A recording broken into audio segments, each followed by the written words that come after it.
Kolab jail ड्रिब में शाह जो utility store ग़रीबन लाइ बेलाभ बणियल यूटिलिटी स्टोर में दुकानदार फ़ाइदो वठण लगा। यूटिलिटी स्टोर जो इंचार्ज दादा सैयद दीदार शाह जंहिंखे बदमाश टोले जी पुश्त पनाही आहे जेको ग़रीबन खे कंहिं बि क़िस्म जो पैकेज नथो ॾिए जेको सरेआम बदमाशी करे रहियो आहे ऐं मनपसंद माण्हुनि ऐं दुकानदार फ़ाइदो वठी रहिया आहिनि। बाक़ी ग़रीबन खे धिका ऐं दड़का ॾिना वञनि था। अगर यूटिलिटी इंचार्ज सैयद दीदार शाह सां ॻाल्हि कजे थी त हू चए थो जंहिंखे चवणो मथां वञी चओ मां कंहिंखां नथो ड्रिजां।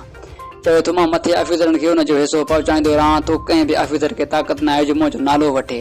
उन खां अलावा पंहिंजी मर्ज़ीअ जी रक़म वठी रहियो आहे। कंहिं बि क़िस्म जो पैकेज नथो मिले। असां DC खैरपुर ऐं वसवाण खां मुतालबो था कयूं त ख़ुदा हिन करपट यूटिलिटी इंचार्ज जे ख़िलाफ़ कानूनी क़दम खणी असां ग़रीबन खे रिलीफ मुहैया कयो वञे। रिपोर्ट वकार सुबरो कोलाब जेल।